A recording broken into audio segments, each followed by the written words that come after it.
David, does it feel like you're getting some consistency now in your performance? Obviously, the results haven't been there, but does it feel like you're reaching a better level with the performance levels? I think so, Roy. I think there's an understanding, within our playing group now of, what we're after. We're chasing that consistency. There's no doubt, and there was some evidence. We want more. We're certainly not any stretch of the imagination satisfied with what we delivered, but it's moving in the right direction. Yeah. How much do the boys take from that first half in particular on Sunday? Probably won't know until we get to Saturday again, I think. We've put a really strong focus on our training to make sure that, your playing form relates back to your training form. So I think there's a level of consistency that we've been able to create there. Each opponent brings a new dynamic for us. We want to try to replicate our systems and get the game on our terms a little bit more, which we were able to do on the weekend, previous weekend. So that's the challenge for us, is to be able to do it under, I guess, all circumstances, when things are going for you and when things are not going for you, and when opposition changes their dynamic of how they play a little bit. Do you feel like you are getting closer to that win? Do you feel like there's a real opportunity on Saturday, given the way you've performed the last couple of weeks and Collingwood's formed the last couple of weeks? Yeah, this is going to sound a little bit strange. We're not chasing a win, we're chasing process. We're really hell-bent on growing, getting better, and being really consistent in our methodology around what that process looks like. We know we get the process right, then the outcome delivers itself. Now, if that's that we're in front at the end of the game, then that's great. But I think for us at the moment, because you can easily get caught up in that, and we've got to have some really clear focus and parameters around what that process looks like, particularly for a young group or a younger group. We were really well led by our leadership group last week. The skipper, Goldie, Cunners, Kane Turner, Jai. I thought they really stepped up to the plate for us as leaders. So, but it's really about the process. How hard is it to balance that message with having a reward at the end of it, which a win would obviously bring, but just keeping them on that right track? It's a good question. I think internally our reward mechanisms are a bit different than the 4 points at the moment. So, and again, for our members and our fans, it's not that we're not saying that we want to win. We're going into every game planning to win the game.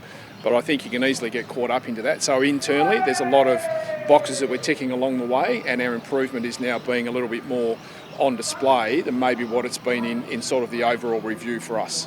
I think so, yeah. If he gets through training, he's recovered really well. Short turnaround, but he's been a real pro on getting himself, back and going. And I would think that Luke comes back into the team this week as well. It's not every week, David, that you prepare to play against. No, it's not, Sarah. How have conversations been like at the dinner table this week? Well, we don't live together, so that's made it a bit easier. We caught up yesterday, and then we'll probably just down phones from probably today onwards. I think it's probably the fairest thing to do. So, we're doing a little bit of oppo prep before, so it's different. There's no doubt it's a bit different. But as I said yesterday, you've really got to try to remove a bit of that emotion and just really plan around, what it is and those players. And he's one of the back end players. The mids are really important for them. They've got some great players in the midfield, so he just becomes another player, once you get to this part of the week. Such a great first half from the boys last week. Yeah. What was the feeling after the game from them? Were they disappointed or happy with the first half, and is that something to build on? Yeah, disappointed, no doubt. I think it's what they were able to deliver as a group and as a team. It was what they were, I think, really encouraged by. But at the end of the day, I think there's disappointment because we want to be able to play that way for longer periods. So we stayed in the game well and truly into the last quarter. We weren't able to convert a few of those chances in the back end of that sort of last quarter, so which would have helped put more scoreboard pressure on, which we were able to do in the first half. So there was more disappointment post-game than being happy. There are some reports this morning that you, along with some of the clubs, are chasing Ed Richards. Is there any for us? Yeah, we just want to be really clear. We will not be making any comment on players outside of and my coaching role. That needs to probably be diverted back to Brady and internally. The only thing that I'll say is that we want to continue to attract good players, but we won't make any comment on individuals. Jaden Stevenson obviously coming up against his club this week. There's going to be a lot of emotion there for him. Yeah. Do you have to have a chat to him this week in terms of how he prepares for it or anything like that? I haven't done so far. I haven't got that sense out of him, in regards to he's needed that guidance or that hand at the moment. So in the next 24, 48 hours, when we go through our normal preparation, I'll talk to him as one of the normal sort of players.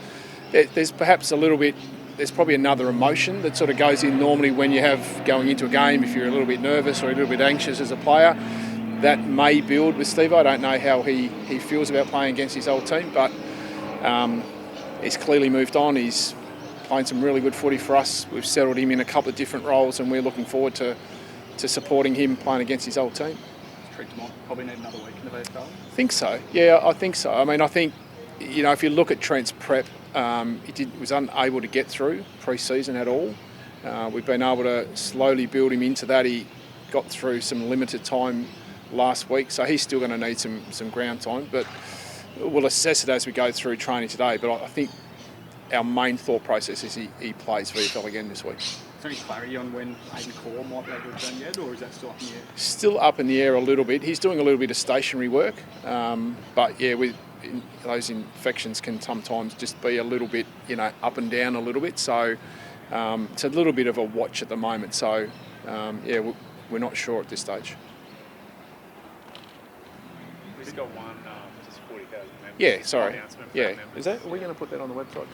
Yeah. Today? Yeah. Yeah. So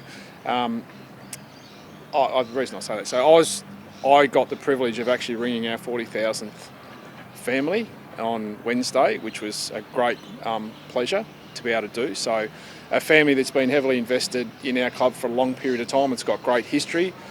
So 40,000 members, and we want to chase more. The support of our fans has been unbelievable. They're unbridled in their support. They're loyal. They understand where we're at. The messaging that they're sending through is that they clearly have a thirst for us to improve and get better. And to tick over 40,000 members at this point, with us chasing further memberships into the year, it's fantastic. So we're really thankful that they're on board, and anyone that's not sure or hasn't renewed, get on board. Thanks. Cheers. Cool. Thanks, Ross.